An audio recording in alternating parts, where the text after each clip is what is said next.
소금물 한 잔, 온몸 염증을 가라앉고 묵은 통증이 싹 사라집니다. 오늘 이 영상 끝까지 보시면 고개를 끄덕이실 겁니다. 오늘 제가 말씀드릴 건 비싼 영양제도 처방약도 아니에요. 바로 소금입니다. 단 소금이라고 다 같은 소금이 아닙니다. 어떤 소금을 어떻게 쓰느냐에 따라 약이 되기도 하고 오히려 독이 되기도 합니다. 오늘 그 차이를 정확하게 짚어드릴게요. 병원에서 위급한 환자에게 제일 먼저 놓는 링거 다들 아시죠? 그 링거의 핵심 성분이 바로 소금물입니다. 0.9% 농도의 소금물, 의학용어로는 생리식염수라고 부릅니다. 그런데 우리는 왜 그동안 소금을 무조건 멀리하라고 배워왔을까요? 오늘 그 오해부터 하나씩 풀어드리겠습니다. 그리고 제대로 된 소금물이 혈관, 수면, 두통, 야간요, 심지어 뱃살까지 어떻게 바꿔놓는지 알려드리겠습니다. 한 가지 놀라운 사실을 말씀드릴게요. 우리 몸속에 흐르는 피, 땀, 눈물이 왜 짠지 아세요? 우리 몸의 체액 염분 농도가 0.9%이기 때문입니다. 병원 링거도 정확히 0.9% 소금물이에요. 우리 몸은 이미 소금물로 이루어져 있다는 겁니다. 소금의 핵심 성분은 나트륨이에요. 나트륨은 세포 하나하나에 영양분을 전달하고 신경신호를 뇌까지 보내고 근육이 제대로 움직이게 하는데 꼭 필요한 성분입니다. 쉽게 말씀드리면 나트륨이 부족하면 세포가 제대로 일을 못하고 몸 곳곳에서 염증과 통증 신호가 켜지기 시작하는 거예요. 여기서 중요한 게 하나 더 있습니다. 나트륨 혼자만으로는 부족합니다. 마그네슘, 칼륨, 칼슘 같은 미네랄이 함께 있어야 나트륨이 제 역할을 할 수 있거든요. 그런데 우리가 흔히 쓰는 정제염, 즉 하얗게 가공된 소금은 이 미네랄이 거의 다 빠진 상태예요. 염화 나트륨만 99% 남긴 소금이에요. 이게 바로 소금이 몸에 나쁘다는 오해가 생긴 진짜 이유입니다. 미네랄이 살아있는 소금과 미네랄을 다 걷어낸 소금은 몸에서 완전히 다르게 작용을 합니다. 자, 한번 생각해 보세요. 아침에 몸이 찌뿌둥하고 머리는 지끈거리고 새벽엔 화장실 때문에 잠을 설친 적 많으시죠? 그런데 이 신호들 사실 몸속 미네랄 균형이 무너졌다는 경고일 수 있습니다. 우리나라 음식이 워낙 간이 세다 보니까 소금은 충분히 먹고 있다고 생각하시는 분들이 많으세요. 근데 여기서 문제는 소금의 양이 아니라 소금의 질입니다. 우리가 매일 먹는 소금 대부분은 미네랄이 거의 다 빠진 정제염이에요. 나트륨만 잔뜩 들어있고 몸이 진짜 필요로 하는 미네랄은 채워지지 않은 거죠. 그러니 혈액순환이 느려지고 몸 곳곳에 염증이 쌓이고 통증에 잠까지 얕아지는 악순환이 반복됩니다. 오늘 말씀드린 소금물 한 잔이 바로 그 악순환의 고리를 끊는 시작점이 될 수 있습니다. 소금물을 도대체 언제, 얼마나 마셔야 할까요? 저는 딱 이때 마시는데요. 소금물 마시는 황금 시간대 알려드리겠습니다. 가장 중요한 건 아침 기상 직후입니다. 자는 동안 우리 몸은 아무것도 보충받지 못한 상태거든요. 이때 소금물 한 잔으로 시작하면 세포가 깨어나고 하루 종일 몸의 순환이 원활하게 돌아가는데 도움이 됩니다. 자, 두 번째는 식사 30분 전입니다. 밥 먹기 전에 소금물 한 잔을 마시면 자연스럽게 포만감이 생겨서 과식을 줄이는 데도 유리하고 소화 흡수도 훨씬 원활해집니다. 세 번째는 자기 30분 전인데요. 소금 속 마그네슘 성분이 신경을 안정시켜주기 때문에 잠들기 전에 소금물 한 잔이 숙면에 도움이 될 수 있습니다. 하루의 총량은 물 1리터를 기준으로 잡으시면 됩니다. 물 1리터에 소금 약 1에서 2g 살짝 짭조름한 정도면 딱 맞습니다. 많이 넣으시면 혈관에 안 좋을 수 있어요. 여기서 소금은 미네랄이 살아있는 천일염이나 해양 심층수 소금을 쓰셔야 합니다. 아까 말씀드린 것처럼 미네랄이 빠진 정제염으로는 이 효과를 기대하기가 어려워요. 아침에 소금물 한 잔 마셨다면 이어서 뭘 드시느냐도 중요합니다. 함께 챙겨 드시면 소금물 효과가 훨씬 배가 되는 음식들이 있거든요. 지금 설명드릴게요. 첫 번째는 바나나입니다. 소금물을 마시고 나면 나트륨이 몸속에서 역할을 다한 뒤 반드시 배출되어야 하는데요. 이걸 도와주는 게 바로 칼륨입니다. 나트륨과 칼륨의 관계를 시소라고 생각해 보세요.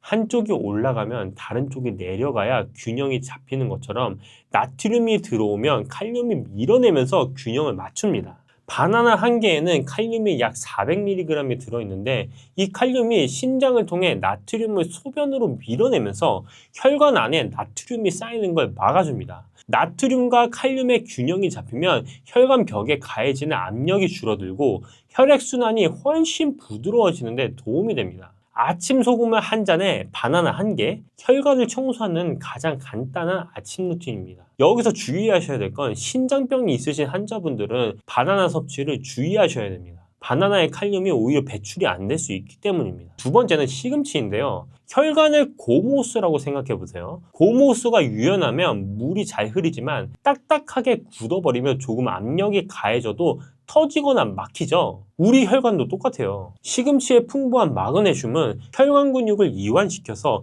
혈관이 딱딱하게 굳는 걸 늦춰주는 역할을 하는데요.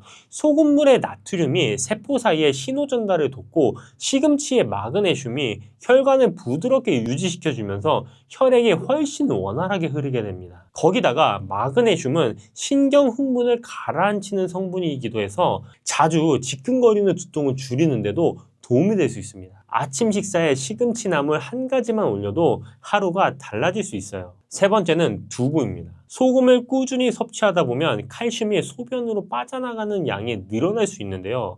이걸 그냥 두면 우리 몸은 부족한 칼슘을 채우려고 뼈에서 칼슘을 막 끌어다 씁니다. 마치 비상금을 털어 쓰는 것처럼요. 처음엔 괜찮아 보여도 시간이 지나면 통장이 바닥나듯이 뼈가 점점 약해지고 관절이 더 쑤시는 느낌으로 이어질 수 있습니다. 두부에는 100g당 칼슘이 약 130mg 들어있어서 소금물로 빠져나간 칼슘을 자연스럽게 보충해줍니다. 된장찌개에 두부 한 모만 넣어도 소금물과 아주 잘 맞는 균형 잡힌 식단이 완성됩니다. 한 가지만 기억하시면 돼요. 소금물도 결국 물이기 때문에 하루 1리터 소금물 자체가 이미 훌륭한 수분 보충이 됩니다. 별도로 물을 더 챙겨 마실 필요 없이 소금물 1리터를 아침 식전, 취침 전으로 나눠서 꾸준히 드시는 것만으로도 충분합니다. 단, 하루에 1리터를 넘기는 건 피하세요. 좋은 것도 넘치면 부담이 되듯이 적정량을 지키는 것이 소금물을 제대로 활용하는 핵심입니다. 처음 시작하는 분들은 1리터에 1에서 2g이 부담스럽다면 굳이 처음부터 정량을 맞추려 하지 않으셔도 됩니다. 아주 살짝 짭조름한 느낌이 날 정도로 소금을 조금만 넣어서 시작하시고 몸이 익숙해지시면 조금씩 늘려가시면 됩니다. 중요한 건 매일 꾸준히 드시는 것이지 처음부터 완벽하게 맞추는 게 아니에요. 여러분, 소금물이 다이어트에 도움이 된다는 말을 들어보셨나요? 소금물이 다이어트에 도움이 된다고? 이런 분들 계시죠? 굶는 다이어트가 왜 실패하는지 아시나요? 몸이 미네랄 부족을 감지하면 오히려 지방을 더 꼭 붙잡아 두려고 하거든요. 비상사태라고 판단하는 거죠. 반대로 미네랄이 충분히 채워지면 몸이 안심하고 지방을 에너지로 태우기 시작합니다. 억지로 굶거나 약에 의존하지 않아도 되는 가장 자연스러운 다이어트 방법이 바로 이 원리예요. 한 달만 꾸준히 드셔보세요. 몸이 달라지는 걸 직접 느끼실 수가 있을 겁니다. 그렇다면 어떤 소금을 써야 할까요? 정답은 미네랄이 살아있는 소금을 고르셔야 합니다. 마트에서 흔히 보이는 하얀 소금 정제염이라고 하는데요. 이 소금은 바닷물에서 나트륨만 뽑아내고 나머지는 다 걷어낸 거예요. 미네랄은 거의 없다고 보시면 됩니다. 이걸로 소금물을 만들어 드시면 나트륨만 잔뜩 들어오고 몸이 진짜 필요로 하는 마그네슘, 칼륨, 칼슘은 하나도 채워지지 않아요. 천일염이나 해양 심층수 소금이 대표적인데요. 천일염은 염전에서 햇볕과 바람으로 자연 건조한 소금으로 미네랄이 함께 남아 있습니다. 해양 심층수 소금은 수백 미터 아래 깊은 바다에서 끌어올린 물로 만든 소금인데요. 이 표층 바닷물보다 오염이 적고 미네랄 함량이 높아서 소금물로 활용하기에 가장 좋습니다. 제가 이번에 준비한 소금이 이 MQ 눈소금인데요. 뭐 쓰냐고 물어보시는 분들이 많아서 오늘 처음으로 공개하는 겁니다. 제가 매일 아침 소금물 챙겨 마실 때 쓰는 소금이 바로 이겁니다. 꾸준히 먹다 보니 이것만 쓰게 되더라고요. 해양 심층수로 만든 소금이라 미네랄 함량이 높고 물에 잘 녹아서 흡수도 좋습니다. 마그네슘, 칼륨, 칼슘이 제대로 들어있는 소금이에요. 찾기 어려우신 분들은 제가 링크 하나 남겨드릴게요. 실제로 아침에 일어났을 때 몸이 가볍고 머리가 맑아졌다고 하시는 분들이 있습니다. 한 달쯤 지나니까 주변에서 얼굴 혈색이 좋아졌다고 먼저 알아채더라고 하시는 분들, 오래 걸어도 예전처럼 다리가 무겁지 않고 몸 전체가 조금씩 젊어지는 느낌이라고 하시는 분들, 비싼 영양제도 힘든 운동도 아니에요. 오늘 당장 해보실 수 있습니다. 내일 아침 눈 뜨시자마자 천일염이나 해양 심층수 소금 한 꼬집을 물 한 컵에 녹여서 드셔보세요. 살짝 짭조름한 그 한 잔이 오늘 말씀드린 모든 변화의 시작점이 될 수 있습니다. 딱 2주만 드셔보세요. 몸이 먼저 답해드릴 겁니다. 콜라겐이 4분의 1로 줄어듭니다. 4가지만 챙기세요. 몸속 콜라겐 60세가 넘으면 4분의 1로 줄어들죠. 20대 중반에 100%였던 콜라겐 생성 능력이 40대가 되면 절반으로 뚝 떨어지고 60세가 넘으면 25%밖에 남지 않습니다. 75%가 사라진다는 거예요. 아침에 일어났을 때 무릎이 빡빡하고 거울을 볼 때마다 피부가 조금씩 처지는 느낌, 다들 한 번쯤 느껴보셨을 겁니다. 그게 바로 콜라겐이 빠져나가면서 몸이 보내는 신호예요. 그런데 중요한 건 이게 그냥 넘길 문제가 아니라는 겁니다. 오늘은 이 콜라겐을 다시 끌어올리는데 반드시 필요한 4가지 영양소와 콜라겐을 지키는 4가지 생활 습관을 알려드릴 겁니다. 어렵지 않아요. 지금 당장 식탁에서 시작하실 수 있는 것들입니다.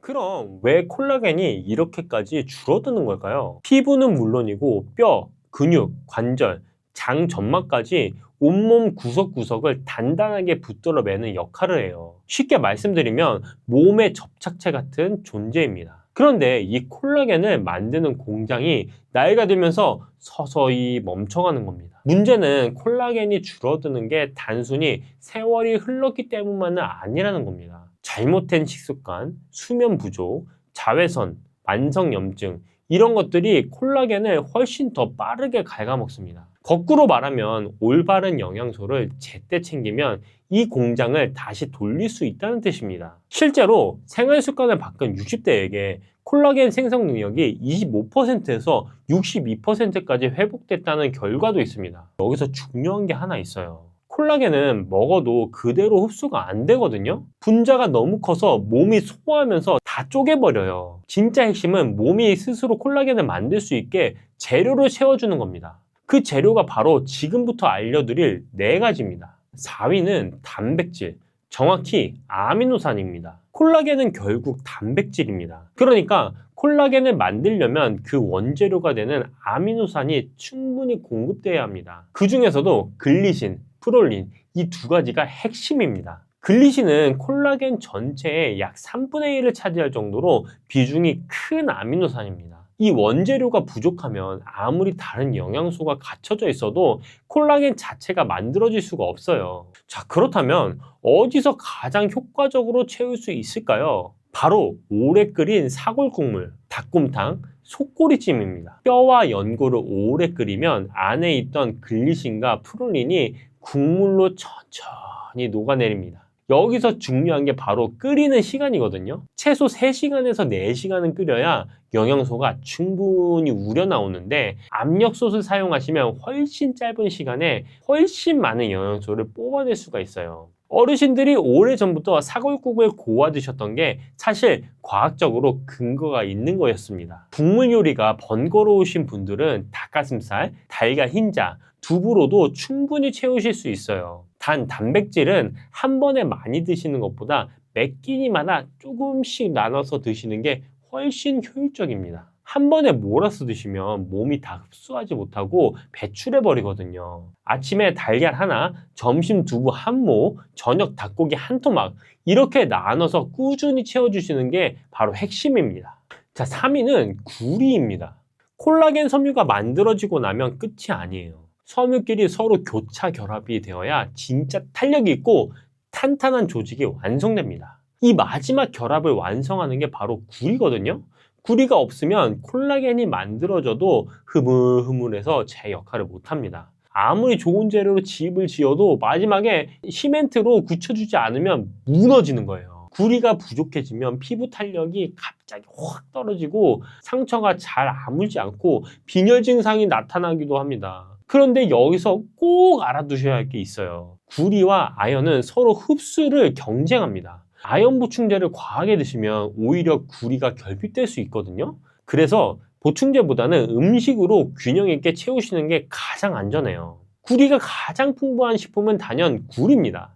굴 100g에 하루 권장량을 훌쩍 넘는 구리가 들어있어요. 굴이 제철이 아니거나 드시기가 불편하신 분들은 캐슈넛이 정말 좋은 대안입니다. 캐슈넛 한 줌 약 30g 정도만 드셔도 하루 구리 권장량의 절반 가까이 채울 수 있거든요.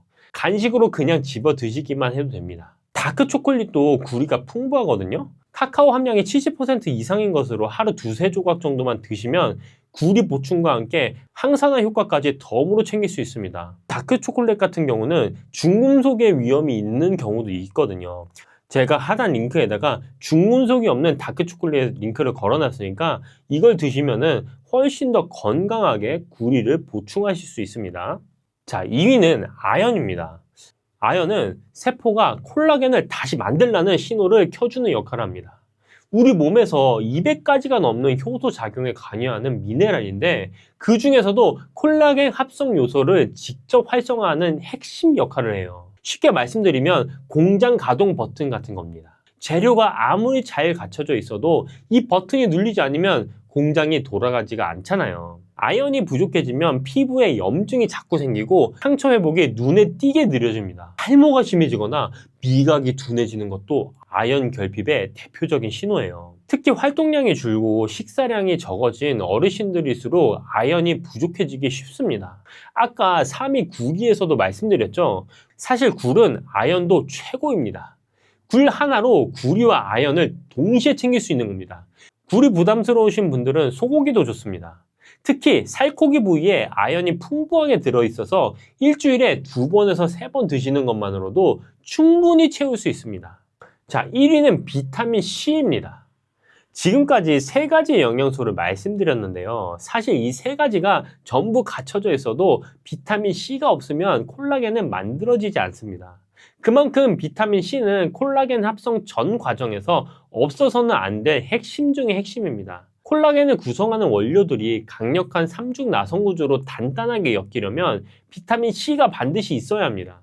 쉽게 말씀드리면 비타민 C는 콜라겐을 완성하는 마지막 조합 공정의 핵심 부품입니다. 게다가 비타민 C는 여기서 그치지 않아요. 이미 만들어지는 콜라겐이 파괴되는 것도 막아줍니다. 콜라겐을 만드는 역할과 지키는 역할, 2가지를 동시에 하는 유일한 영양소예요. 이게 얼마나 중요한지는 역사가 증명하는데요. 수백 년 전에 오랫동안 바다에 나가 있던 선원들이 과일을 전혀 먹지 못하면서 괴혈병에 걸렸습니다. 잇몸에서 피가 나고 치아가 빠지고 근육이 녹아내리고 결국 사망에 이르렀습니다. 이 모든 게 비타민 C 부족으로 콜라겐이 무너졌기 때문인데요. 비타민 C가 콜라겐에 얼마나 결정적인지 이 이야기 하나로 다 설명이 되죠. 그런데 사실 비타민 C 우리 밥상에 이미 다 들어있어요. 고추 하나만 봐도 그래요. 풋고추 100g에 비타민 C가 무려 100mg 이상 들어있습니다. 오렌지보다 훨씬 많은 양이에요. 피망도 마찬가지거든요. 피망 반 개만 드셔도 권장량은 훌쩍 넘습니다. 볶음 요리에 넣어도 좋고 그냥 썰어서 드셔도 됩니다. 브로콜리는 살짝 데쳐서 된장에 찍어 드시면 반찬으로도 훌륭하고요. 양배추는 쌈으로 드시거나 겉절이로 드시면 비타민 C를 부담 없이 채울 수 있습니다.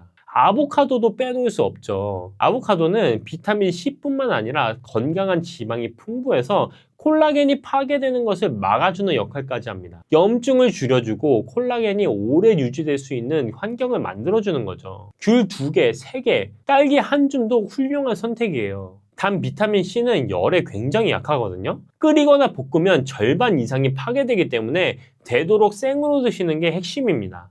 고추도, 피망도, 브로콜리도 가열을 최소화하고 생으로 드시는 게 비타민 C 섭취에는 훨씬 효과적입니다. 지금까지 콜라겐을 만드는 4가지 영양소를 말씀드렸는데요. 제가 3위로 말씀드렸던 게 뭐였는지 기억나시나요? 네, 사실은 이것만으로도 부족합니다. 아무리 좋은 재료로 채워 넣어도 콜라겐이 빠져나가는 구멍을 막지 않으면 밑 빠진 떡에 물 붓기가 됩니다. 지금부터 말씀드린 내용은요, 영양소만큼 중요합니다. 콜라겐을 지키는 첫 번째는 수면이에요. 콜라겐은 깊은 수면 중에서 가장 많이 만들어지거든요.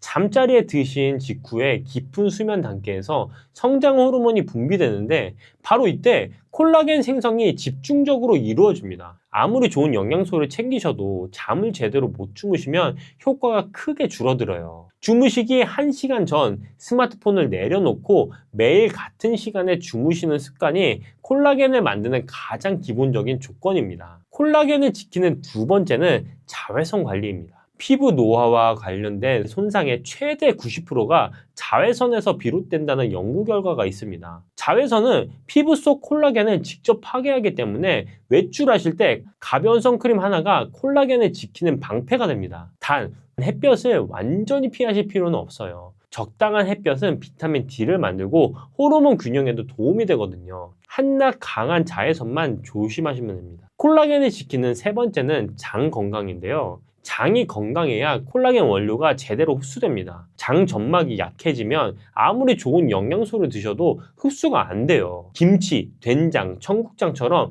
발효식품을 꾸준히 드시면 장내 유익균이 늘어나면서 장 점막이 튼튼해집니다. 우리 전통의 식단이 장 건강에 최고입니다. 콜라겐을 지키는 마지막 네 번째는 혈당 관리입니다.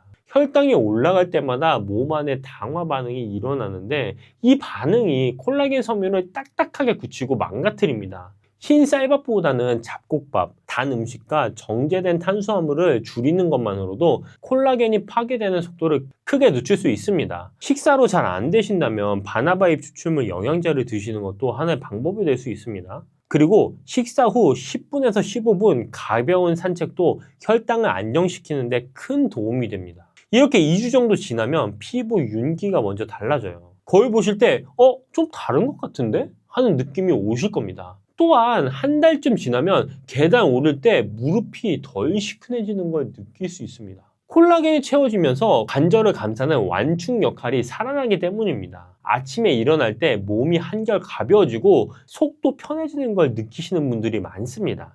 콜라겐이 장 점막을 든든하게 만들어주기 때문인데요. 단순히 피부만의 이야기가 아니에요. 뼈가 단단해지고 관절이 편해지고 속이 편해지면서 일상이 달라집니다. 제가 각 순위 하나 드린 작은 팁 하나를 실천해 보세요. 작은 것 하나가 한 달 후 그리고 1년 후를 바꿔줍니다. 혈압, 혈당, 무릎 관절 이 세 가지가 한 번에 잡힌다면 믿으시겠습니까? 콩나물, 그냥 해장국 재료라고만 알고 계셨죠? 그런데 오늘 이 영상 끝까지 보시고 나면 생각이 완전히 달라지실 겁니다. 혈관 벽에 쌓인 노폐물을 밀어내고 치솟은 혈당을 잡아주고 약해지는 뼈를 단단하게 붙잡아주는 성분이 이 조그마한 콩나물 안에 전부 들어있거든요. 그것도 전 세계에서 오직 우리나라에서만 먹는 식재료입니다. G20 정상회의 때 각국 퍼스트 레이디들이 한국을 방문했을 때 식탁에 오른 음식 중 하나가 바로 콩나물국이었습니다. 외국 손님들이 신기하게 쳐다봤다고 하죠. 우리에게 너무 익숙한 나머지 그냥 지나쳤던 이 식재료가 사실은 어르신 건강을 지키는 가장 강력한 무기였던 겁니다. 그런 콩나물이 왜 이렇게 대단한 건지 바로 핵심부터 말씀드릴게요. 콩나물의 비밀은 바로 아스파라간산과 이소플라본이라는 두 가지 성분에 있습니다. 아스파라간산은 우리 몸속의 피로물질을 분해해서 밖으로 내보내는 역할을 하는 성분입니다. 술 마신 다음날 콩나물국 한 그릇 먹으면 속이 팍 풀리는 게 바로 이 성분 덕분이에요. 이 성분이 해장만 해주는 게 아닙니다. 평소에 쌓인 피로를 풀고 간이 제 역할을 할 수 있도록 돕는데도 꾸준히 작용을 합니다. 이소플라본은 식물성 에스트로겐이라고 불리는 성분인데요. 이 에스트로겐이라고 하면 여성 호르몬 아니냐고 하시는 분들 계시잖아요. 맞습니다. 나이가 들수록 이 호르몬이 줄어들면서 뼈가 약해지고 혈관이 딱딱해지고 무릎 연골이 닳기 시작해요. 이소플라본은 그 빈자리를 채워주는 역할을 하는 거예요. 중년 여성뿐만 아니라 중년 남성에게도 혈관 건강 측면에서 도움이 됩니다. 그리고 한 가지 더 놀라운 사실이 있어요. 콩에는 원래 비타민C가 전혀 없거든요. 콩이 싹을 틔워서 콩나물이 되는 순간 비타민C가 새로 생겨납니다. 발화 후에 5에서 6일 정도 사이에 비타민 함량이 가장 높아지는데 이게 바로 콩나물을 신선할 때 먹어야 하는 이유입니다. 콩나물을 어떻게 먹어야 효과가 배가 되는지 말씀을 드릴게요. 콩나물 혼자서도 훌륭하지만 어떤 음식과 함께 먹느냐에 따라 몸에서 흡수되는 영양이 확실히 달라집니다. 콩나물과 함께 먹으면 보약이 되는 음식 첫 번째는 마늘과 돼지고기입니다. 콩나물국을 끓이실 때 다진 마늘을 꼭 넣어보세요. 콩나물에 들어있는 아스파라긴산이 피로물질을 분해하는데 마늘의 알리신이 더해지면 피로회복 효과가 한층 강해집니다. 여기에 돼지고기까지 곁들이면 금상첨화입니다. 돼지고기는 비타민 B1이 풍부한 식재료인데 알리신이 비타민 B1의 흡수를 도와주거든요. 콩나물국에 다진 마늘을 듬뿍 넣고 돼지고기 수육이나 제육볶음을 한 접시 넣으시면 피로회복과 간 기능 관리에 아주 유리한 한 끼 식사가 됩니다. 콩나물과 함께 먹으면 보약이 되는 음식 두 번째는 두부입니다. 두 번째라서 두부입니다. 혈압이나 콜레스테롤이 걱정되시는 분들께 특히 권해드리고 싶은 조합인데요. 콩나물에는 혈관 벽에 지방이 쌓이는 것을 막아주는 비타민 K와 식이섬유가 들어있는데 두부의 식물성 단백질이 더해지면 혈관을 보호하면서 콜레스테롤 수치를 조절하는 데 도움이 됩니다. 콩나물 두부조림 하나면 반찬 걱정도 없고 혈관 걱정도 한결 덜 수 있습니다. 콩나물과 함께 먹으면 보약이 되는 음식 세 번째는 표고버섯과 잡곡밥입니다. 무릎이 시큰거리거나 골다공증이 걱정되시는 분들께 드리고 싶은 조합인데요. 콩나물의 이소플라본이 뼈를 지키는 역할을 하는데 버섯의 비타민 D가 칼슘 흡수를 도와주면서 이 효과가 더욱 강해집니다. 뼈를 유지하는 데는 칼슘만으로는 부족하고 그 칼슘을 뼈에 붙잡아두는 비타민 D가 반드시 함께 있어야 하거든요. 여기에 잡곡밥까지 더해지면 혈당까지 안정적으로 잡아주는 한 끼가 완성이 됩니다.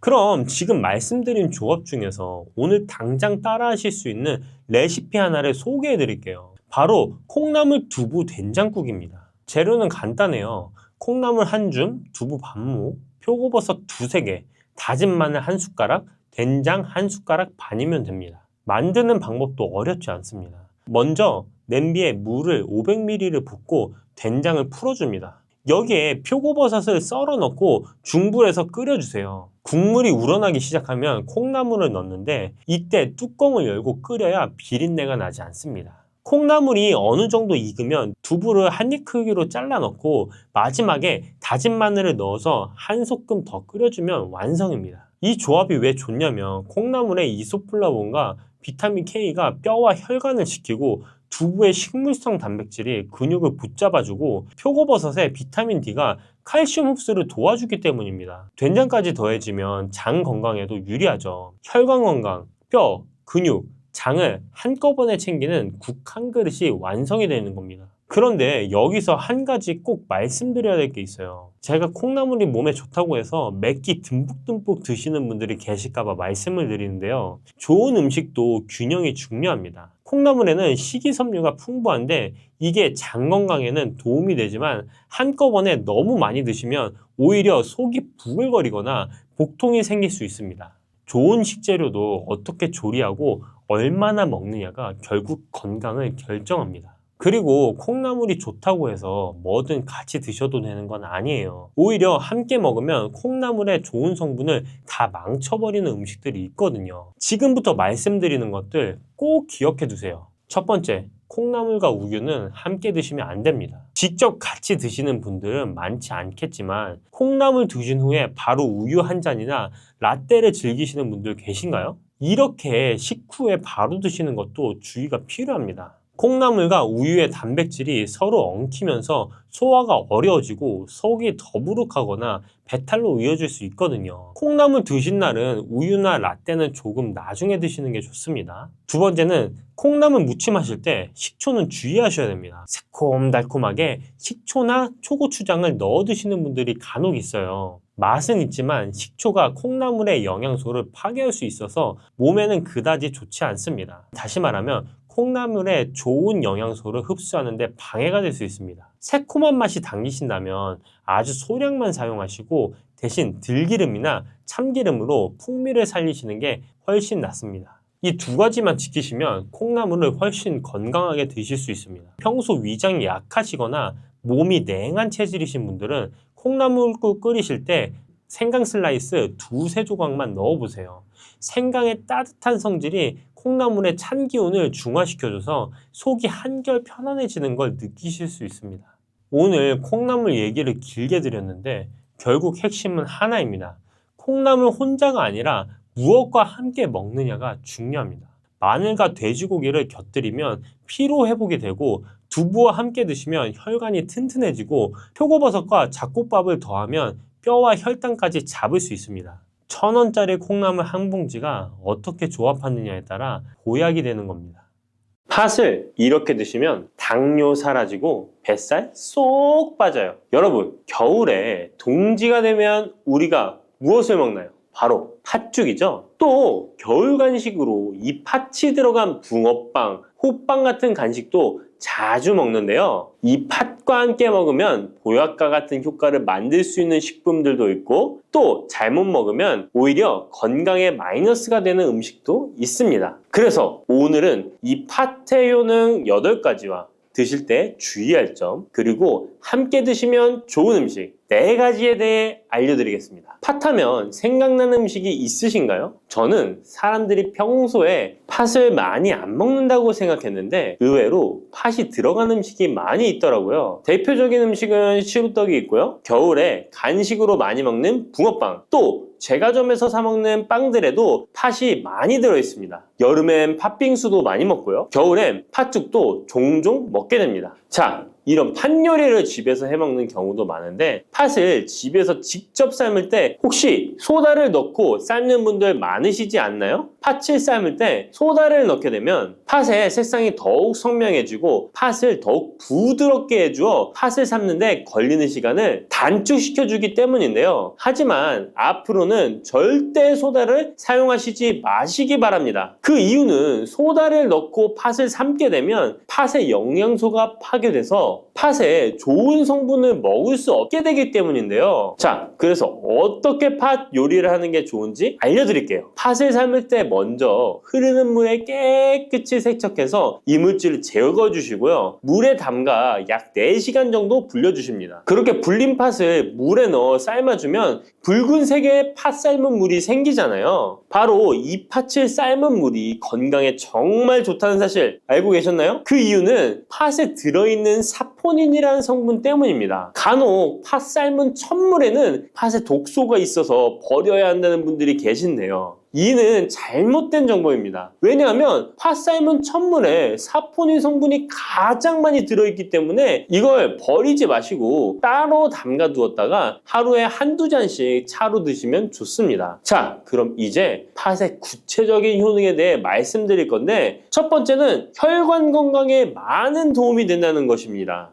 앞에 말씀드린 팥물은 혈관 청소부라는 별명이 있을 정도로 혈관을 깨끗하게 해주는 효능이 있습니다. 그 이유는 팥에 함유된 강력한 항산화 성분인 안토시아닌이 혈관 내 활성산소를 제거해줘서 혈관 세포 손상을 예방해주기 때문입니다. 또한 안토시아닌은 혈관 내의 염증을 줄여줘서 염증성 질환에도 좋은 효과가 있고요. 나쁜 콜레스테롤 수치를 줄여주는 효과가 있어서 고지혈증을 예방하며 심장질환의 위험도 줄이는데 큰 도움을 줄 수 있습니다. 이뿐 아니라 조선시대 기록에 보면 이 팥물로 세안을 했다는 기록이 있는데요. 팥물로 세안을 하면 피부의 노폐물을 제거하는 데 좋고 피부를 맑고 건강하게 해준다고 합니다. 비누가 없던 시절에 피부 건강을 위해 사용했던 선조들의 지혜가 정말 놀랍지 않나요? 당뇨병의 개선에 도움을 준다는 것입니다. 2014년에 발표된 한 연구에서 팥을 섭취하는 것이 2형 당뇨병 환자의 혈당 수치와 인슐린 저항성을 개선하는데 도움이 되는 것으로 보고가 됐습니다. 이 연구에서는 4주 동안 매일 팥을 섭취한 결과 당뇨 환자들의 공복 혈당 수치가 무려 평균 19.5% 감소하였고 인슐린 저항성 또한 줄어든 것으로 나타나서 당뇨가 있거나 당뇨 예방이 필요하신 분들은 꼭 팥을 꾸준히 드셔보시기 권해드립니다. 세 번째 팥의 효능은 몸의 부종을 제거하고 다이어트에 도움을 주는 것입니다. TV에서 연예인들이 이 팥으로 다이어트를 해서 효과를 봤다고 했던 적도 있었고요. 한의학 책 중에 본초 강목에 보면 팥을 오랫동안 먹으면 여위고 마르기 때문에 살찐 사람이 먹는 것이 좋다라는 내용이 나옵니다. 그래서 한의원에서 다이어트 처방을 할 때도 팥을 쓰는 경우가 많이 있는데요. 그 이유는 바로 팥에 들어있는 칼륨 때문입니다. 팥에는 쌀의 10배 이상, 바나나의 약 4배 이상의 칼륨이 들어있는데요. 이 칼륨이 몸 안에 나트륨 배출을 도와서 당뇨 환자들의 신장 부담을 줄여주고 혈압 상승을 억제해주는 효능이 있고요. 또한 이뇨작용이 있어서 이를 통해 부종을 줄여줄 수가 있습니다. 그래서 우리가 보통 물살이라고 부르는 잘 부으면서 살이 찌는 분들은 다이어트에 이 팥을 이용하시면 효과를 볼 수가 있습니다. 그래서 그에 대한 연구 결과도 있었는데요. 시험지에 팥 추출물을 먹였더니 근육 손실 없이 체지방 함량이 30% 이상 줄었고 몸무게도 37%나 감소했다고 합니다. 사람과 똑같을 수는 없지만 분명히 팥이 체중 감량에 도움이 된다는 결과라고 볼 수가 있습니다. 네 번째, 팥의 효능은 변비를 개선하는데 도움을 주는 겁니다. 팥에는 사포닌뿐 아니라 많은 식이섬유가 들어있기 때문인데요. 사과에 비해서 약 10배나 많은 식이섬유가 들어있습니다. 그래서 팥을 섭취하게 되면 이 식이섬유가 장 운동을 활발히 하고 대변을 부드럽게 만들어 배변을 원활하게 해줄 수 있고요. 또한 이 식이섬유는 장에 있는 유익균들에게 풍부한 먹이를 제공해주기 때문에 장내 유익균의 증식에도 직접적으로 효과를 줍니다. 이를 통해서 장의 전반적인 환경을 좋게 바꿔줄 수가 있고 이것은 몸의 면역력 향상과도 연결되어 있기 때문에 우리가 프로바이오틱스를 복용할 때도 팥을 함께 드셔보면 그 효과가 커지는 것을 느끼실 수가 있을 겁니다. 다섯 번째 팥의 효능은 탈모 예방에 도움을 준다는 것입니다. 나이가 들면서 머리숱이 점점 없어져 고민하시는 분들 정말 많은데요. 팥과 함께 천연 탈모약이라 불리는 수수를 함께 드신다면 탈모 예방에 큰 도움을 받을 수 있습니다. 그 이유는 바로 팥과 수수에 들어있는 비오틴이라는 성분 때문인데요. 이 비오틴은 모발의 모공에서 자라는 단계부터 필요하고 손상된 머릿결이 재생되는 데까지 관여하는 정말 중요한 성분입니다. 건강한 머릿결을 만드는데 꼭 필요한 성분이라고 할 수 있습니다. 비오틴이 몸속에서 부족한 현상이 나타나면 머리카락이 얇아지면서 많이 빠지게 되고 또한 두피가 건조해지고 가려움증이 생기면서 탈모를 가속화할 수 있습니다. 그런데 팥에는 이 비오틴뿐 아니라 모발 성장에 도움이 되는 아미노산이 풍부하고 수수에는 미네랄 성분이 풍부하여 머리카락을 건강하게 유지하는 데 직접적으로 도움을 주게 되고요. 또한 팥과 수수에 함유된 항산화 물질들이 머릿결을 상하게 하는 자유 라디칼 성분을 중화해 주어 머리카락 건강에 큰 도움을 주는 것입니다. 여섯 번째 팥의 효능은 우리나라 사람에 꼭 필요한 탄수화물 소화를 돕는다는 것입니다. 이는 팥에 함유되어 있는 비타민 B의 역할 때문인데요. 비타민 B는 탄수화물, 단백질, 지방을 에너지로 변환하여 우리 몸을 충전해주는 역할을 합니다. 또한 신경 전달 물질인 뉴로트랜스미터의 합성에 관여해 뇌신경을 건강하게 하는 데에도 도움을 줍니다. 팥을 잘 섭취하면 뇌를 건강하게 해주어 치매 예방에도 도움이 되는 것입니다. 자, 앞에서 팥과 함께 먹으면 좋은 음식이 수수가 나왔는데요. 하나 더 말씀드릴게요. 바로 호박입니다. 호박은 기본적으로 여러 영양 성분이 풍부하지만 호박에는 비타민 B가 없어서 호박과 팥을 함께 드시면 서로의 부족한 부분을 채워줄 수가 있고요. 또한 호박에도 소화 기능을 개선해주는 기능이 있어서 팥과 함께 드시면 시너지 효과가 있고요. 그리고 팥처럼 호박에도 이뇨작용이 있는데요. 팥과 호박의 이뇨작용은 과정이 약간 다릅니다. 팥은 몸속의 부종, 노폐물과 독소를 빨아들여서 배출하는 이뇨작용을 하는 것이고요. 호박은 신장에서 만들어지는 호르몬의 분비를 억제하여 이뇨작용을 촉진하게 되는데 이렇게 되면 신장에 과다하게 축적되는 수분을 배출하는 역할을 해줄 수가 있어서 더 도움이 될 수 있습니다. 일곱 번째 팥의 효능은 빈혈을 개선하는 데 도움을 주는 것입니다. 보통 우리 몸에 철분이 부족해지면 빈혈 증상이 나타나죠. 빈혈로 인해 어지러움, 두통, 체력 저하 등의 증상이 나타나게 되는데 팥에는 앞에서 얘기한 단백질, 식이섬유, 칼륨, 비타민, 비오틴뿐만 아니라 바로 칼슘과 철분 또한 풍부합니다. 팥에 함유된 철분의 함량이 우유의 약 100배나 된다는 사실 알고 계셨나요? 그래서 팥을 드시면 철분 부족으로 인한 빈혈을 개선하는데 도움이 되기 때문에 빈혈 있으신 분들은 꼭 기억하시면 좋겠습니다. 여덟 번째 팥의 효능은 스트레스를 줄여주는데 도움을 준다는 것입니다. 팥에 함유된 비타민 B가 신경계를 안정화시켜주는 효과가 있어서 스트레스로 오는 증상들을 줄여줄 수가 있고요. 또 팥에는 마그네슘의 함량도 높은데요. 마그네슘 또한 신체의 스트레스 반응을 조절하는데 중요한 역할을 합니다. 팥 속에 들어있는 마그네슘을 통해서 스트레스로부터 몸이 회복되는 데 도움을 받을 수가 있습니다. 그리고 팥에는 복합탄수화물도 풍부한데요. 복합탄수화물은 천천히 소화되어 급격한 혈당 상승을 방지하고 일정한 에너지 공급을 유지하는 데 도움이 됩니다. 이는 스트레스 상황에서도 안정적인 에너지 공급을 유지할 수 있게 해줘서 스트레스를 관리하는 데 도움이 될 수 있습니다. 이렇게 좋은 팥도 드실 때 주의사항이 있는데요. 과하게 많이 드시면 이뇨작용 때문에 몸에 무리를 줄 수 있는데요. 이를 방지할 수 있는 방법이 있습니다. 바로 찹쌀과 함께 드시는 겁니다. 팥죽을 끓일 때 찹쌀을 넣어 함께 죽을 만드는 경우도 있고 쫄깃쫄깃한 찹쌀로 경단, 새알을 만들어 넣어 먹는 경우도 있죠. 선조들의 지혜가 정말 놀라운데요. 이렇게 찹쌀과 팥을 함께 드시면 팥 때문에 몸 안에 수분이 과하게 빠져나가는 것을 찹쌀이 막아줘서 문제가 생기지 않게 해주는 것입니다. 그리고 다른 주의사항은 팥의 찬 성질인데요. 그래서 장이 좋지 않은 분들이 팥물을 많이 드시게 되면 소화불량, 복부팽만, 복부 통증을 일으킬 수 있으니까 주의하셔서 조금씩 드셔보시는 게 좋고요. 만약에 이런 점이 불편한 경우에는 생강과 함께 드시면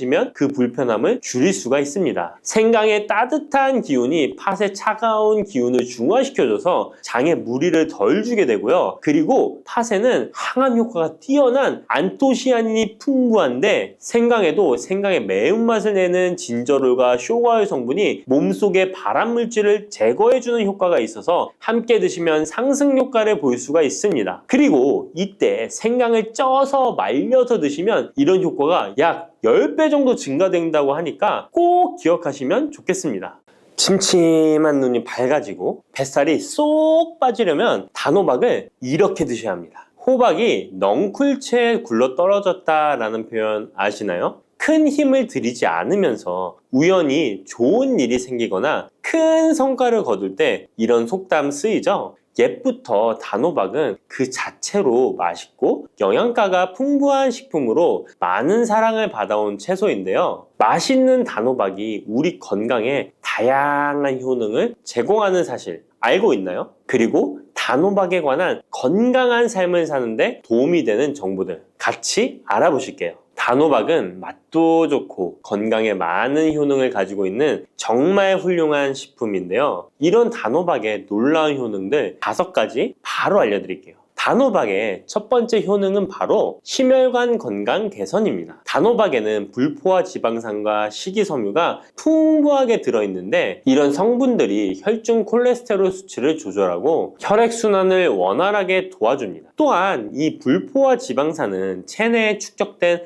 나쁜 콜레스테롤을 감소시키고 혈관벽을 건강하게 유지하는 데에도 효과가 있습니다. 또한 단호박에 포함된 칼륨은 혈압 조절에도 효과적인데요. 칼륨은 나트륨의 작용을 중화시켜 혈압 상승을 방지하는 데 도움을 주게 되는데 그래서 칼륨이 풍부한 단호박은 고혈압 예방과 관리에 유익한 식품인 것이죠. 평소에 심혈관 질환이 걱정되거나 고혈압을 관리하고자 하는 분들에게 단호박은 매우 좋은 식품인데요. 단호박을 자주 섭취하면 혈액순환이 개선되고 혈압이 안정되므로 심장질환 예방에 매우 효과적이기 때문에 심혈관 건강을 지키는데 큰 도움이 됩니다. 심혈관 건강, 이제부터는 단호박으로 예방해보세요. 단호박의 두 번째 효능은 다이어트에 효과가 좋다는 것입니다. 단호박은 저칼로리 식품으로 다이어트를 할 때 섭취하면 매우 좋은 음식인 거 아시나요? 단호박의 열량은 100g에는 약 40에서 50kcal 정도밖에 안 되는데요. 보통 다이어트 하실 때 고구마 많이들 드시죠? 고구마의 열량은 100g당 약 85에서 110kcal인데요. 단호박의 칼로리는 고구마의 반도 안 되는 것이죠. 그래서 단호박은 다이어트 할 때 칼로리 걱정 없이 먹을 수 있습니다. 거기다 단호박은 식이섬유도 풍부해서 포만감을 오래 유지시켜줍니다. 이런 특징 덕분에 간식 대신 단호박을 드시면 과식을 방지할 수 있고 체중 조절에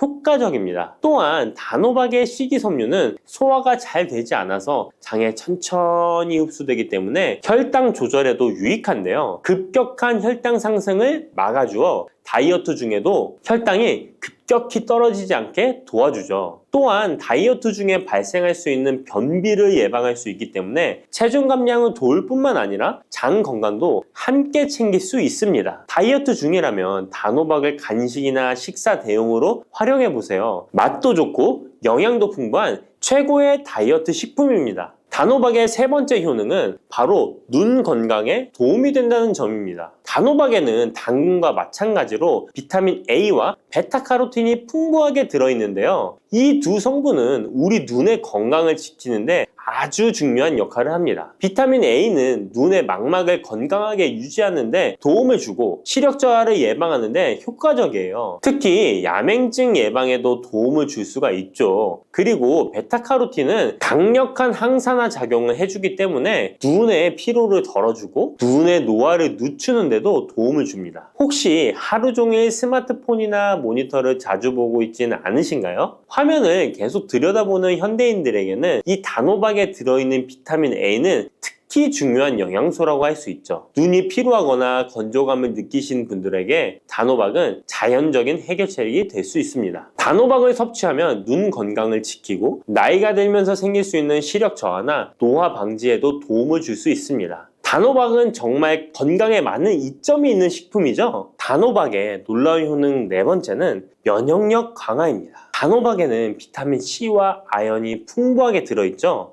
비타민 C는 면역 세포를 활성화시켜 감염 예방에 큰 도움을 주고 아연은 백혈구의 생성을 돕고 체내에서 염증 반응을 조절하여 면역 체계가 정상적으로 작동할 수 있게 도와줍니다. 이뿐만 아니라 단호박에 들어있는 항산화 물질들은 우리 몸의 세포를 보호하고 염증을 줄여 면역 기능을 더욱 향상시키는 데 도움을 주는데요. 특히 겨울철이나 환절기에 감기나 독감 예방을 위해 면역력 강화를 원하신다면 단호박을 꾸준히 섭취하시는 것이 좋은 식습관이 될 수 있습니다. 또 자주 피로감을 느끼거나 감기 등에 쉽게 걸리는 분들에게 단호박은 아주 좋은 식품이라는 것 알고 계시면 도움이 될 거예요. 단호박의 효능 다섯 번째는 부종과 붓기를 개선하는데 도움을 주는 것입니다. 붓기에 호박이 좋다는 거 모르시는 분 없으시죠? 우리가 수술이나 시술을 받고 얼굴이 부을 때 약국에서 단호박즙 같은 거를 파는 것도 많이 보셨죠? 이는 단호박에는 칼륨이 풍부한데 칼륨은 체내에 있는 나트륨과 균형을 맞춰주고 몸 안에 불필요한 수분을 배출하는 역할을 합니다. 그래서 부종을 완화하고 몸의 붓기를 개선하는데 효과적이죠. 특히 평소에 손이나 발, 얼굴 등이 자주 붓는 분들에게 단호박을 섭취하면 체내 나트륨 농도를 조절해줘서 불필요한 수분이 빠져나가면서 붓기가 자연스럽게 완화될 수 있습니다. 이렇게 효능이 많은 단호박을 어떻게 섭취하느냐에 따라 그 효과가 달라질 수 있다는 사실 알고 계시나요? 섭취 방법에 따라 효능의 50%만 섭취하게 될 수도 있고 또 100%로 바뀔 수도 있는데요. 단호박 효능 100%로 섭취하는 방법 바로 소개해 드릴게요.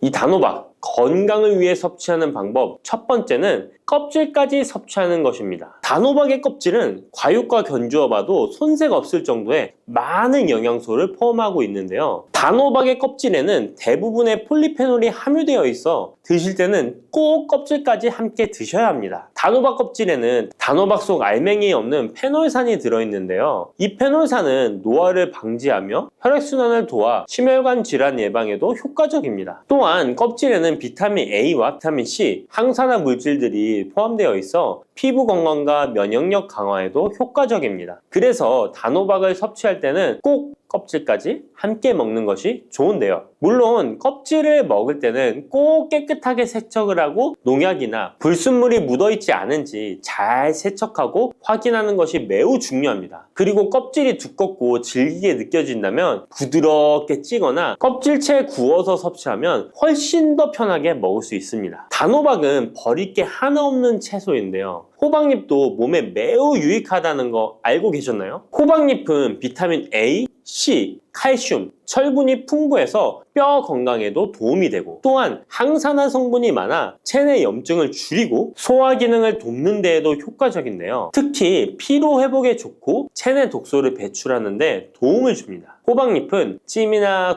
볶음 등으로 다양하게 요리하여 섭취할 수 있습니다. 호박잎을 섭취하는 것도 단호박을 더 효과적으로 활용하는 좋은 방법이니 버리지 말고 꼭 같이 드셔보세요. 단호박을 먹을 때 호박씨를 빼놓을 수 없죠. 호박씨가 수면에 도움을 준다는 것 들어보셨나요? 호박씨에는 트립토판이라는 성분이 들어있어서 이 성분은 수면 개선에 큰 도움이 됩니다. 트립토판은 세로토닌과 멜라토닌으로 변환되는데 이 두 물질은 우리의 수면 리듬을 조절하는데 중요한 역할을 하죠. 그래서 불면증이나 수면의 질이 낮은 분들에게 호박씨는 정말 유용한 식품입니다. 또한 단백질과 건강한 지방이 풍부하여 혈당 조절에도 도움을 줄 수 있는데요. 혈당이 급격히 오르거나 내리는 것을 막아주고 당뇨병 예방에 효과적입니다. 그래서 호박씨는 다이어트에 매우 좋고 식사 후 간식으로 섭취하면 포만감을 오래 유지시킬 수 있습니다. 여담으로 우리 다른 사람의 단점을 뒤에서 이야기하는 것을 보고 뒷담화한다고 하고 호박씨 깐다고도 하잖아요. 과연 어떤 것 때문에 이런 이야기가 나왔을까요? 저도 궁금합니다. 아시는 분은 알려주세요. 이렇게 단호박은 아주 건강에 좋은 식품이지만 섭취 시 주의할 점이 있는데요. 건강을 지키기 위한 몇 가지 단호박 섭취 유의사항을 알아볼게요. 첫 번째는 껍질 섭취 시 소화 문제입니다. 단호박의 껍질은 건강에 많은 효능이 있지만 소화가 어려운 경우도 있을 수 있는데요. 특히 소화 기능이 약한 분들이나 위장에 민감한 분들은 껍질이 소화되지 않거나 불편함을 느낄 수 있습니다. 이런 분들은 단호박 껍질을 제거하고 속만 섭취하는 것이 좋습니다. 아니면 껍질을 먹을 때는 반드시 부드럽게 조리하여 섭취해서 소화 불량이나 복부 팽만감을 최대한 피하게 해야 합니다. 두 번째 유의사항은 알레르기 반응입니다.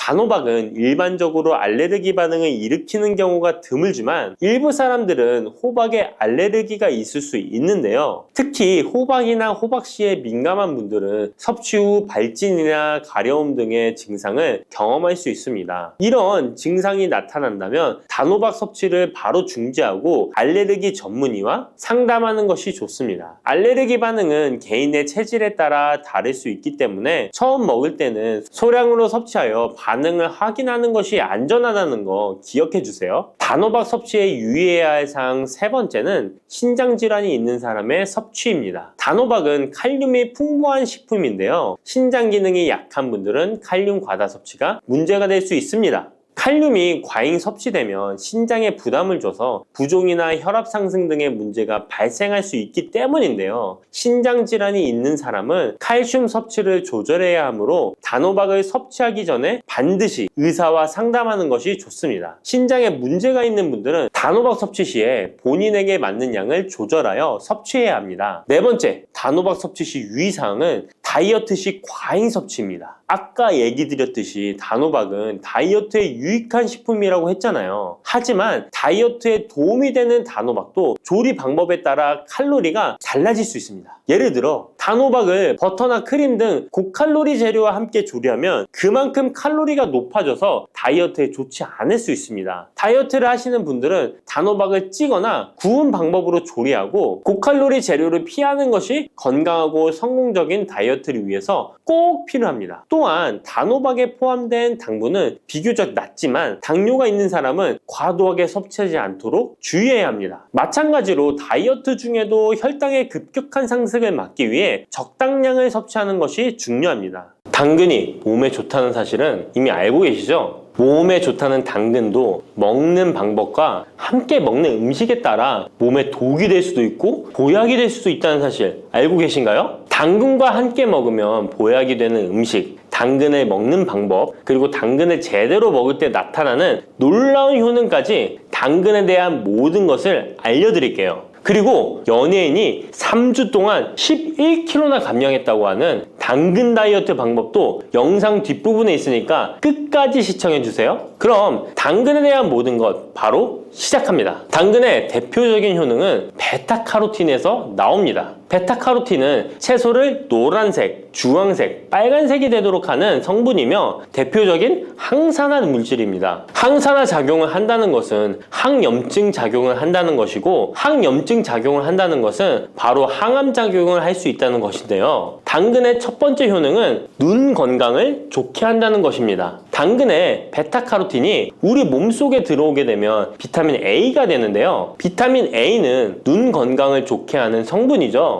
당근을 먹으면 눈이 좋아진다는 말을 많이 들어보셨나요? 눈 건강을 위해 루테인을 드시는 분들이 점점 많아지고 있습니다. 그렇다면 눈에 좋다는 루테인, 영양제를 먹는 것과 당근을 먹는 것은 어떤 차이가 있을까요? 영양제와 당근에는 모두 비타민 A, 루테인, 지아잔틴 등이 들어있어서 시력을 유지하고 눈의 노화를 방지해주며 황반 변성 등의 질환도 예방해줍니다. 당근에는 여기에 비타민 C, 비타민 K, 그리고 필수 미네랄이 더 있어서 항산화 효과 및 뼈 건강에도 도움을 받을 수가 있게 되고요. 우리가 혈액순환이 잘 안 될 때는 루테인 영양제를 드신다고 해도 효과에 한계가 있을 수 있어서 평소에 당근을 좀 더 드셔보시는 걸 추천해드립니다. 두 번째 당근의 효능은 노화 방지입니다. 이것도 베타카로틴의 효능과 관련이 있습니다. 노화가 된다는 것은 몸이 산화가 되고 염증이 많아진다는 것인데요. 염증이 몸 안에 곳곳에서 문제를 일으키게 되는 것이죠. 이런 염증을 없애주는 것이 바로 노화를 방지하는 건데요. 바로 당근의 베타카로틴과 비타민 C에는 강력한 항산화 작용으로 염증을 없애주고 노화를 방지해주는 것입니다. 세 번째 당근의 효능은 장을 건강하게 하고 당뇨를 예방한다는 것입니다. 요즘에 당근 주스 많이들 만들어 드시는데요. 착즙해서 드시는 분들 많으시죠? 약간 아쉬운 것은 착즙하고 남은 찌꺼기는 모두 버린다는 것입니다. 당근은 사실 식이섬유 폭탄이라고도 할 수 있는데요. 당근의 베타카로틴이 혈액 내의 염증을 제거하고 당근의 식이섬유는 장 속의 노폐물을 제거하는 역할을 해줍니다.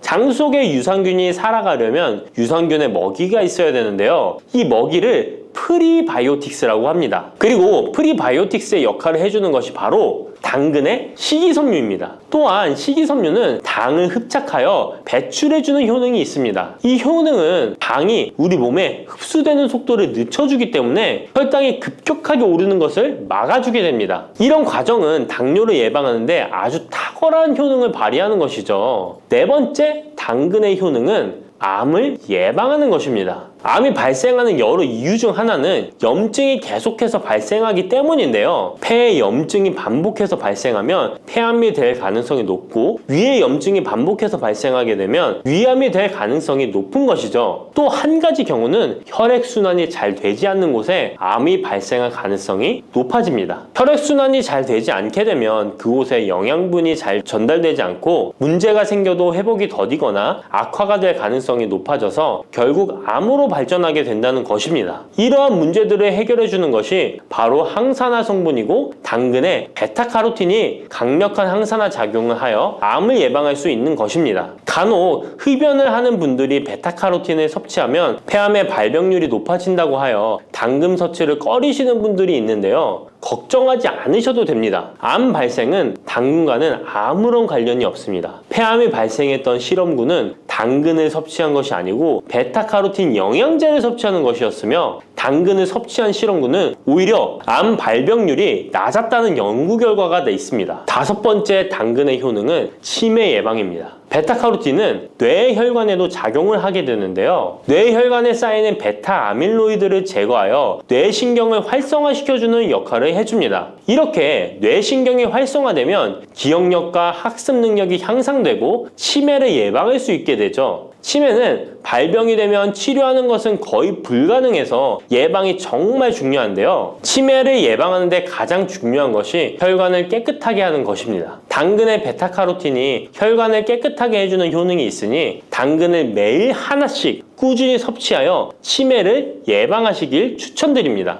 여섯 번째 당근의 효능은 바로 다이어트에 효과적이라는 것입니다. 여성 연예인이 당근 다이어트로 3주 동안 11kg을 감량한 사실도 있는데요. 이런 효과를 누릴 수 있는 이유가 당근에 함유된 식이섬유 때문입니다. 풍부한 식이섬유는 포만감을 주고 섭취한 당 성분과 지방 성분을 배출시켜주는 역할을 하기 때문에 다이어트에 탁월한 효능이 있는 것이죠. 그렇다면 연예인이 활용했던 당근 다이어트 레시피 지금부터 알려드릴게요. 먼저 당근을 잘 씻어서 잘게 채를 썰어줍니다. 당근 1개에 소금 1스푼을 넣어서 10분 정도 저어주시고 절인 물은 꼭 짜서 버려줍니다. 그리고 올리브오일과 식초에 버무려 밀폐용기에 담아 냉장고에서 2~3시간 숙성하신 후에 드시면 됩니다. 먹을 때는 사과를 채 썰어서 함께 드시면 더욱 맛있게 드실 수 있습니다. 이렇게 좋은 당근도 먹는 방법에 따라 효과를 10배 이상 늘릴 수도 있고 함께 먹으면 더욱 좋은 음식들이 있는데요. 우선 당근을 드실 때 다이어트가 목적이라면 생으로 드시는 것이 가장 효과가 좋습니다. 다만 식이섬유는 소화가 잘 되지 않기 때문에 장이 안 좋은 분들은 익혀서 드시는 것이 좋습니다. 그리고 당근을 드실 때는 껍질까지 함께 드시는 것을 추천드리는데요. 당근의 영양 성분은 껍질에 가장 많이 함유되어 있기 때문입니다. 그리고 당근의 베타카로틴은 지용성 성분입니다. 지용성이라는 것은 기름에 잘 녹는다는 것인데요. 따라서 베타카로틴을 잘 흡수하기 위해서는 기름과 함께 섭취하는 것이 좋습니다. 오메가3가 풍부한 올리브유나 들기름, 아마씨유 같은 기름을 사용하면 좋고요. 이렇게 기름을 사용해서 살짝 익혀 드시게 되면 생으로 드셨을 때 10% 정도 흡수되는 베타카로틴을 70% 정도 흡수할 수 있게 됩니다. 엄청난 차이죠? 기름에 볶을 때 주의사항은 너무 오래 익히지 말고 살짝만 익혀서 드시는 것이 좋습니다. 너무 오래 볶으면 오메가3를 함유한 기름도 산패되어서 문제가 될 수 있기 때문입니다. 다음으로 함께 먹으면 좋은 음식들을 알려드릴게요. 몇 년 전부터 유행하고 있는 주스 있잖아요. ABC 주스라고 하는데요. 들어가는 재료는 사과, 비트, 그리고 당근이죠. 이 3가지를 함께 갈아서 주스로 마시면 항산화 폭탄 주스를 마시게 되는 것인데요. 이 3가지 중에서 비트의 효능이 혈관을 확장시켜주는 역할을 합니다. 풍부한 항산화 성분들이 확장된 혈관을 따라 온몸 구석구석에 공급되어 혈관을 깨끗하게 하고 염증을 제거하여 각종 질병을 예방할 수 있게 되는 것이죠. 다만 비트에는 옥살산이 함유되어 있어서 신장의 결석을 유발할 수 있기 때문에 신장이 약하신 분들은 약간의 주의가 필요하고요. 그래서 요즘엔 이 비트를 빼고 사과, 양배추, 당근 이렇게 3가지를 넣은 ACC 주스를 많이 드시는데요. 양배추는 우리 몸의 진액을 보충해줘서 점막을 촉촉하게 해주는 효능이 있어서 외부로부터 들어오는 바이러스와 이물질을 배출시켜주는 탁월한 효능이 있습니다. 그리고 항암 효과를 극대화시켜줄 수 있는 음식도 알려드릴게요. 바로 브로콜리와 단호박을 당근과 함께 드시면 됩니다. 3가지를 생으로 드시는 것보다 찜기에 쪄서 드시면 흡수율을 훨씬 높일 수 있고요. 올리브 오일과 약간의 소금을 넣고 물과 함께 섞어서 드시면 맛도 좋고 건강에도 좋은 강력한 항암 주스로 드실 수 있습니다. 미역과 이것 함께 드시면 당뇨가 사라지고 치매가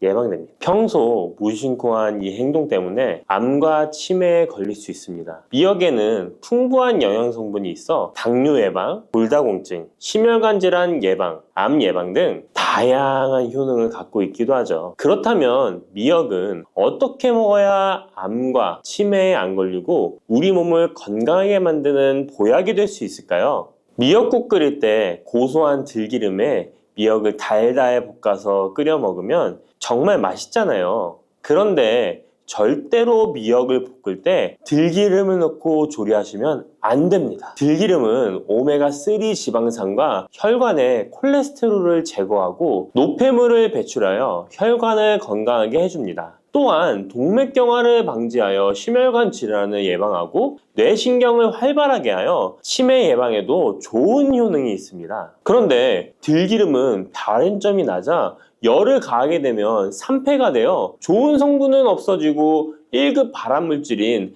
벤조피렌이 생성됩니다. 벤조피렌은 암을 발생시킬 뿐만 아니라 뇌 분비계의 장애를 일으키고 뇌 건강에 악영향을 주는 정말 위험한 물질입니다. 건강에 좋은 줄 알고 넣은 들기름 때문에 오히려 건강을 해치는 독을 먹는 상황이 되는 거죠. 들기름은 미역국을 다 끓인 다음에 마지막에 1스푼 넣어 드시면 들기름의 효능과 고소한 맛을 온전히 누릴 수 있습니다. 미역과 함께 드시면 절대 안 되는 두 번째 음식은 바로 대파입니다. 다른 국이나 찌개를 끓일 때는 파를 꼭 넣는데 유독 미역국을 끓일 때는 왜 파를 넣지 않는 걸까요? 그 이유는 미역과 대파 둘 다 알긴산이라는 성분이 있는데 이 알긴산은 미끌거리는 식감이 있습니다. 함께 드시게 되면 식감이 나빠지는 이유도 있지만 식감보다도 더 중요한 이유가 있습니다. 대파에는 인과 유황 성분이 있는데요. 미역과 대파를 함께 드시게 되면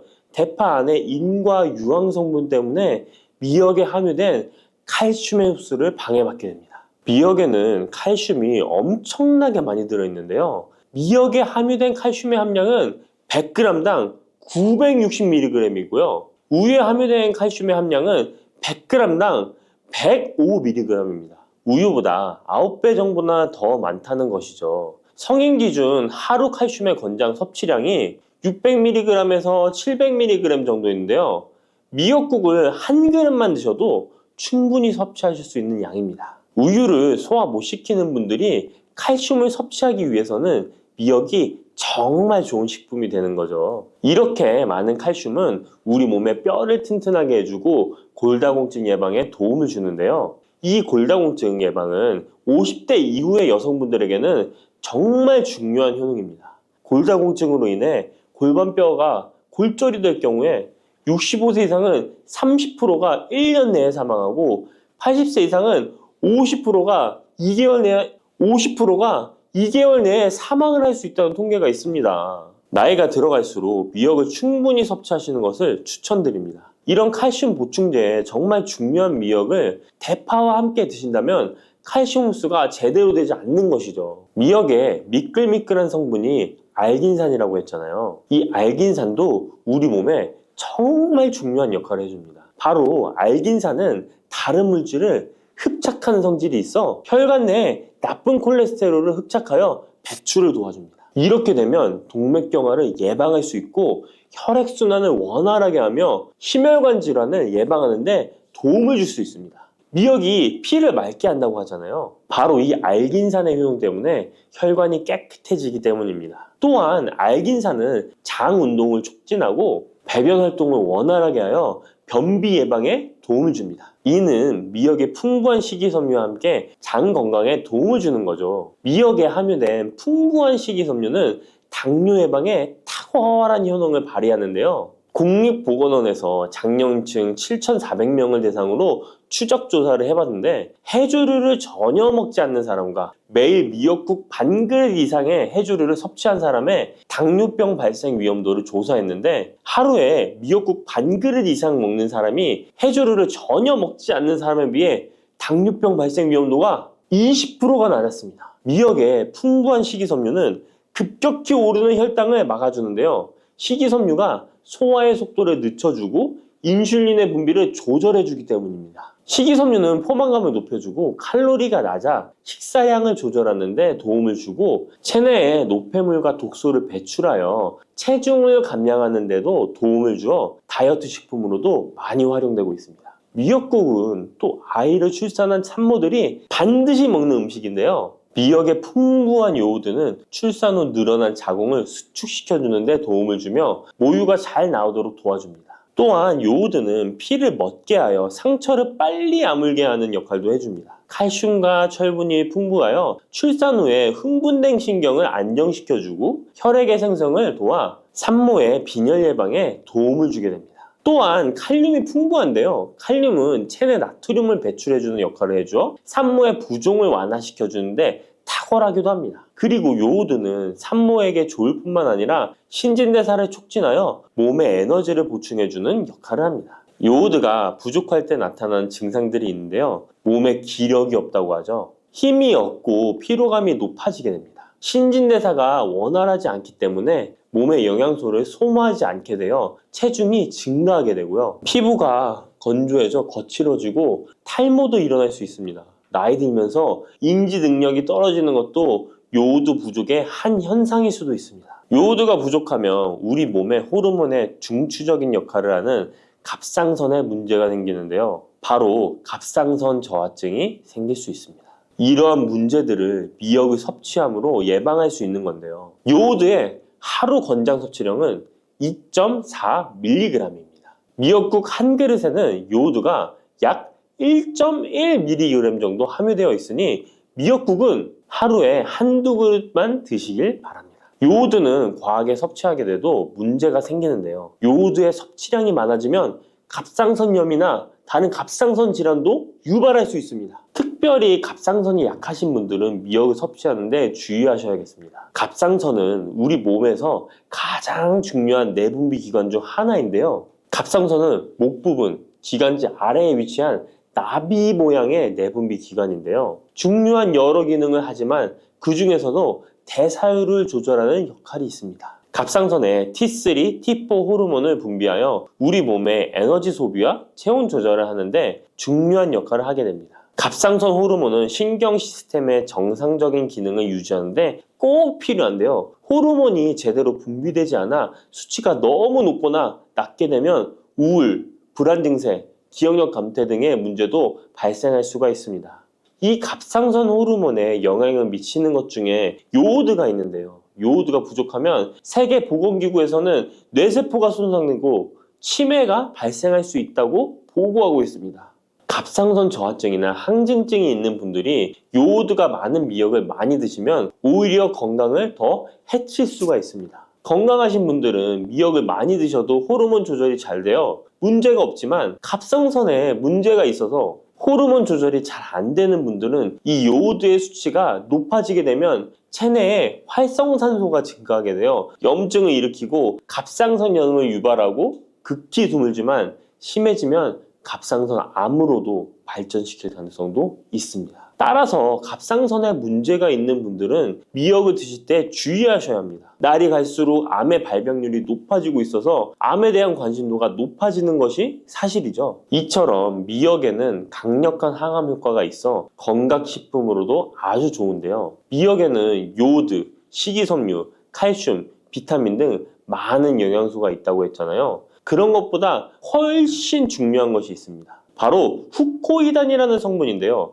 이 성분이 바로 강력한 항암 작용을 한다고 알려져 있습니다. 후코이단 성분은 미역의 줄기보다 미역귀에 7배나 많이 들어있어 요즘에 미역귀가 항암식품으로 많이 알려져 있습니다. 이 후코이단은 암세포가 스스로 사멸되도록 유도하는 효능이 있습니다. 이러한 효능으로 암세포가 생기는 것을 막아주고 전이 되는 것도 방치할 수 있는 거죠. 후코이단은 특히 폐암, 간암, 대장암, 유방암, 백혈병에 효능이 좋다고 입증된 논문들이 발표되기도 했습니다. 후코이단은 항암 작용 외에도 콜레스테롤 혈관에 흡착되지 않도록 막아주고 혈류를 원활하게 해주어 혈관을 건강하게 해주는 역할을 해줍니다. 이렇게 혈관을 깨끗하게 해주어 뇌졸중과 뇌경색, 심근경색 등의 심혈관 질환도 예방할 수 있습니다. 미역귀와 함께 토마토를 드시면 항암 효과를 극대화할 수 있는데요. 토마토가 채소의 왕으로 불리며 우리 몸에 정말 좋다는 사실 알고 계시죠? 토마토에는 라이코펜이라는 항산화 성분이 풍부하게 함유되어 있습니다. 라이코펜은 강력한 항산화 작용으로 몸 안의 활성산소를 제거하여 혈관을 건강하게 하고 염증을 제거하여 노화를 예방할 뿐만 아니라 미역의 후코이단과 만나 암세포를 제거하는 강력한 항암작용을 하게 됩니다. 미역과 함께 드시면 효과가 극대화되는 음식으로는 두부가 있습니다. 콩으로 만든 두부는 식물성 단백질이 풍부해서 건강식품으로 우리 식탁에 정말 많이 올라오죠. 두부에는 단백질뿐만 아니라 사포닌 성분도 풍부하게 함유되어 있습니다. 사포닌은 인삼, 홍삼, 더덕 등에도 풍부하게 함유되어 있는 성분인데요. 이 사포닌은 면역력을 강화하고 체내의 활성산소를 제거하여 노화를 방지하고 항암작용도 하여 암을 예방하기도 합니다. 정말 기적과 같은 성분입니다. 그런데 이 사포닌의 단점이 체내에 요오드를 배출하여 요오드 결핍이 있는 분들은 주의하셔야 하는데 미역과 함께 드신다면 미역에 함유된 풍부한 요오드와 사포닌의 만남으로 미역의 섭취로 과다할 수 있는 요오드의 양을 두부의 사포닌이 배출시켜주어 걱정 없이 드실 수 있게 되는 것이죠. 칼슘은 뼈를 튼튼하게 만들어준다고 상식적으로 알고 계시잖아요. 우리 몸에는 칼슘이 많아도 골다공증이 생긴다는 사실 들어보셨나요? 칼슘이 풍부한 우유를 많이 마시는 덴마크나 스웨덴 같은 나라에서 골다공증이 많다고 합니다. 오히려 많은 칼슘이 오히려 혈관이나 심장에 쌓여서 석회화를 일으켜 건강을 해치게 되는데요. 그렇다고 칼슘이 많은 음식을 안 먹을 수도 없고 어떻게 해야 할까요? 걱정하지 마세요. 해결책 바로 알려드릴게요. 그것은 바로 계란과 함께 드시면 해결됩니다. 계란에 들어있는 다양한 영양 성분이 오스테오칼신이라는 단백질을 활성화시켜 주는데, 이 단백질은 뼈를 강화하고 칼슘이 뼛속으로 제대로 흡수할 수 있도록 도와줍니다. 이 오스테오칼신을 활성화해주는 역할을 하는 게 비타민 K2인데, 우리나라에서는 허가가 늦게 나서 그동안 정식으로 섭취 못했던 비타민 K2도 지금은 허가가 나서 요새 영양제를 보면 칼슘과 마그네슘, 비타민 D와 비타민 K까지 같이 들어있어 칼슘의 흡수를 더욱 용이하게 만들어주는 영양제도 쉽게 찾아볼 수 있습니다. 그런데 이렇게 칼슘을 아무리 많이 섭취해도 흡수가 안 돼 그대로 혈관에 남게 되면 쌓이고 쌓여서 석회화를 유발시킬 수 있겠죠? 이처럼 미역과 계란을 함께 섭취하면 칼슘의 흡수를 도울 뿐 아니라 우리 몸의 pH 균형을 잡아주는 데도 중요한 역할을 해줍니다. 미역은 알칼리성 식품이고 계란은 산성 식품으로 같이 섭취하면 약알칼리성 상태로 유지시켜줍니다. 게다가 소화에도 좋고 미역은 단백질과 잘 어울리니 계란과 함께 먹으면 소화도 잘 되고 우리 몸의 흡수도 잘 된답니다.